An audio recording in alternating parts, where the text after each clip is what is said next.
Look, I think our democracy is at an existential moment, and we've got plenty of career politicians in Washington right now. What we need a lot more of are leaders who have actually laid it on the line for our country, served in combat, built a business. Hi there, it's WAMC News Director Ian Pickus. And on this episode of the WAMC News Podcast, my conversation with Democratic Ulster County Executive Pat Ryan, who's now running for Congress in New York's Hudson Valley. Ryan says he'll run in the forthcoming special election to replace Congressman Antonio Delgado. Delgado, who defeated Ryan in the 2018 primary, will be leaving the current 19th district to become lieutenant governor. Ryan's campaign says he'll then campaign in the new 18th district this fall. Dutchess County Executive Marc Molinaro, a Republican candidate in the current 19th district, says he'll continue running there. The special election to complete Delgado's term is likely to be in August. And I asked Ryan why he wants to run for Congress for the second time. Look, I think our democracy is at an existential moment, and we've got plenty of career politicians in Washington right now. What we need a lot more of are leaders who have actually laid it on the line for our country, served in combat, built a business, united, led people during tough times, and that's really what I'm excited to bring. You've got more experience in elected office than you had the first time you ran for Congress in 2018. What's your message to people, especially now that there's a new district to learn about why you're qualified to be there in Washington? I think that the essence of the challenge that we face is people increasingly are feeling things coming out of Washington aren't working and aren't meeting the needs and the pressures they're feeling. I'm hearing from folks food prices and gas prices rising, concerns about global instability, of course, really a coordinated attack on women's reproductive rights at this point. And so how do we figure out how to break the sort of paralysis and the partisanship? And what I've seen in the last few years as county executive is actually really makes me optimistic that we can do that. I mean, we not only got through a really once-in-a-generation pandemic and kept everybody safe and healthy in Ulster County, but now we're coming out strong. We're supporting small businesses. We're investing in mental health. We're investing in housing, infrastructure. We're cutting the gas tax in half and investing in public safety. So really for me, it's how do we bring what's worked at the local level to Washington, where everybody, I think, agrees that things just are not working right now. Well, there's been something of a scramble since the maps dropped, where people are trying to figure out where they might have some options, where the new districts actually were going to be. How did you decide to run in this particular district, the current 19th, soon to be 18th? Well, so the newly drawn 18th district is kind of in every way been a part of my life, and I feel really rooted in it and sort of invested in it. I was born in the district in Kingston. I graduated high school. I went to West Point, which is also in the district. Now, of course, my wife, Rebecca, and I are raising our 3-year-old or almost 3-year-old or 4-month-old kids here. And of course, serving as Ulster County Executive, which is a big part of the district. So, this district, this area has had my back. I still remember my mom's first grade class sending cards to me when I was deployed in Iraq. And so, I think it's all about how can I return that favor and really continue to be of service to this community. Why run in the special election, given the fact that if you win, you'd have to run again very quickly in the general? I mean, with where our country is right now, we need to hold the seat, and probably more importantly, the people of this community deserve a representative in Washington who's going to fight for them and continue the great work. I mean, Congressman Delgado's been phenomenal.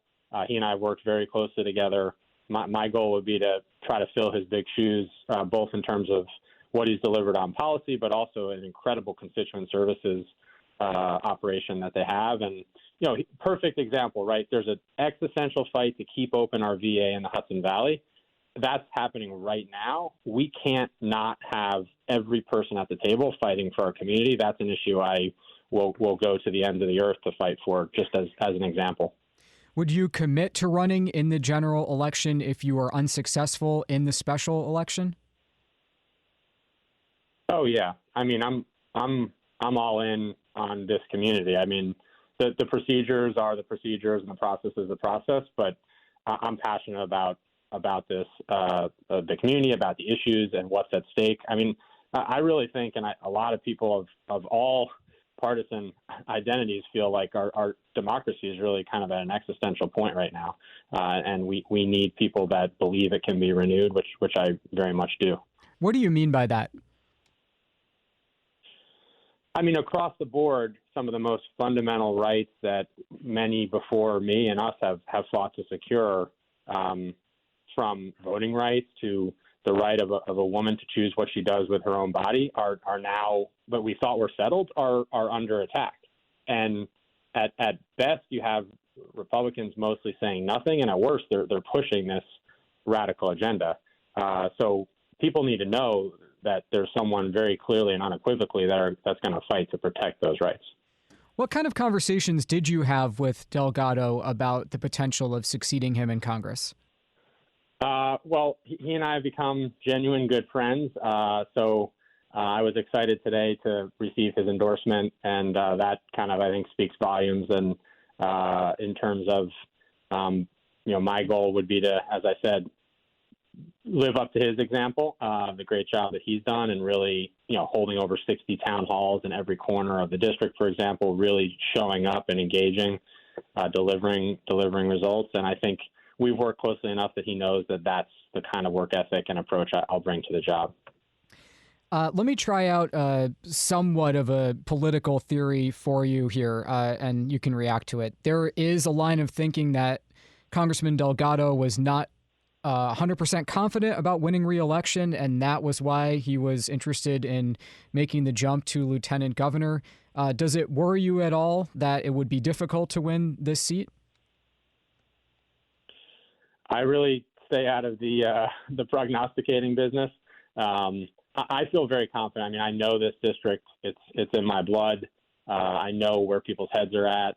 And I know that, in the role I'm in now and even before, I've really delivered and served the district. So I think that's what matters. I think really people understand and feel the authenticity and the passion and the fire and someone who's going to fight. And I think that's what people are looking for.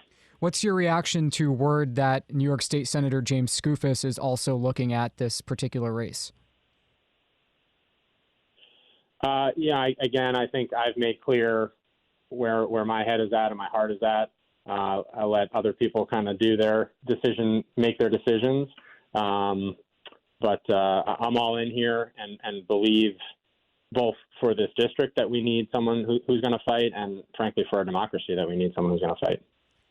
I just have one more personal question. You said that you've become good friends with Congressman Delgado.